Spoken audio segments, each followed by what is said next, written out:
Hi friends, welcome back to my channel. ಈ ಸೀಸನಲ್ಲಿ ಚಪ್ಪರದ ಅವರೆಕಾಯಿ ಜಾಸ್ತಿ ಬರ್ತಾ ಇದೆ. ಈ ಟೈಮಲ್ಲಿ ನೀವು ಒಮ್ಮೆ ಆದರೂ ಈ ರೆಸಿಪಿನ ಟ್ರೈ ಮಾಡಲೇಬೇಕು. ಸಿಂಪಲ್ಲಾಗಿ ಚಪ್ಪರದ ಅವರೆಕಾಯಿನ ಯಾವ ರೀತಿ ಪಲ್ಯ ಮಾಡೋದು ಅಂತ ಇವತ್ತಿನ ವಿಡಿಯೋದಲ್ಲಿ ತಿಳಿಸ್ಕೊಡ್ತಾ ಇದ್ದೀನಿ. ಹಾಗೆ ಯಾರೆಲ್ಲ ನನ್ನ ಚಾನಲ್ನ ಸಬ್ಸ್ಕ್ರೈಬ್ ಮಾಡದೆ ವಿಡಿಯೋಸ್ ನೋಡ್ತಿದ್ದೀರಾ, ಪ್ಲೀಸ್ ಸಬ್ಸ್ಕ್ರೈಬ್ ಮಾಡಿಕೊಂಡು ಪಕ್ಕದಲ್ಲಿರುವಂತಹ ಬೆಲ್ ಐಕಾನ್ನ ಕ್ಲಿಕ್ ಮಾಡೋಕ್ಕೆ ಮರಿಬೇಡಿ. ಹಾಗಾದರೆ ಇದನ್ನು ಯಾವ ರೀತಿ ರೆಡಿ ಮಾಡೋದು ಅಂತ ನೋಡೋಣ ಬನ್ನಿ. ನಾನು ಇಲ್ಲಿ ಫ್ರೆಶ್ ಆಗಿರುವಂತಹ ಚಪ್ಪರದ ಅವರೆಕಾಯಿನ ತೊಗೊಂಡಿದ್ದೀನಿ. ಇದನ್ನು ನಾನು ಬಿಡಿಸಿಟ್ಟು ಕಟ್ ಮಾಡ್ಕೊತಾ ಇದ್ದೀನಿ. ಚಿಕ್ಕ ಚಿಕ್ಕದಾಗಿ ಕಟ್ ಮಾಡ್ಕೊಳ್ಳಿ.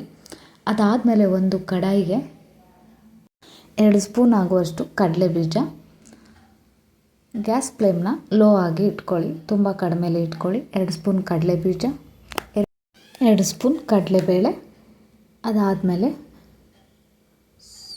ಉದ್ದಿನಬೇಳೆ 2 ಸ್ಪೂನ್ ಹಾಕ್ಕೊಳ್ಳಿ.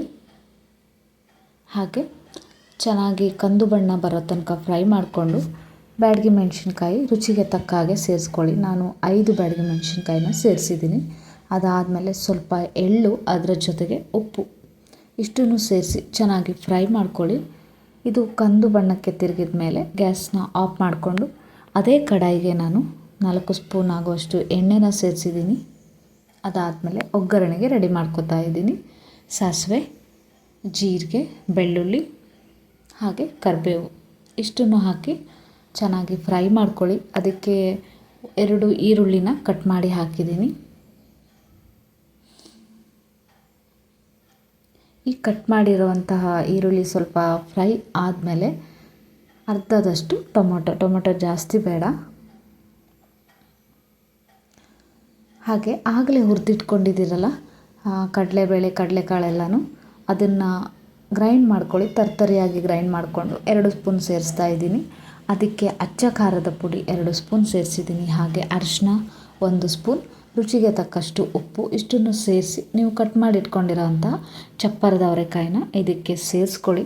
ಸೇರಿಸಿ ಒಂದು 10 ನಿಮಿಷ ಚೆನ್ನಾಗಿ ಫ್ರೈ ಮಾಡ್ಕೊಳ್ಳಿ.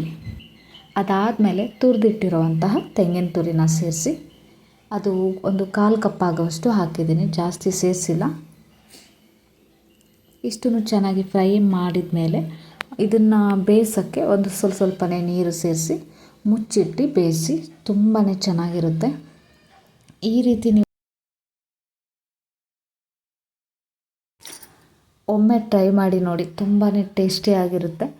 ಹಾಗೆ ತುಂಬ ಹೆಲ್ದಿನೂ ಕೂಡ ಇದು. ಈ ಸೀಸನಲ್ಲಿ ಯಾವ್ಯಾವ ಸೀಸನಲ್ಲಿ ಯಾವ್ಯಾವ ತರಕಾರಿ ಬರುತ್ತೋ ಯಾವುದೂ ಬಿಡದೇನೆ ಎಲ್ಲನೂ ಟೇಸ್ಟ್ ನೋಡಬೇಕು.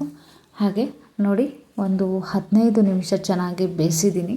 ಬೇಯಿಸಿದ ಮೇಲೆ ರುಚಿಯಾದಂತಹ ಚಪ್ಪರದ ಅವರೆಕಾಯಿ ಪಲ್ಯ ರೆಡಿ ಆಯಿತು. ಈ ವಿಡಿಯೋ ನಿಮಗೆ ಇಷ್ಟ ಆದರೆ ಲೈಕ್, ಶೇರ್ ಆ್ಯಂಡ್ ಸಬ್ಸ್ಕ್ರೈಬ್ ಮಾಡೋದನ್ನ ಮರಿಬೇಡಿ.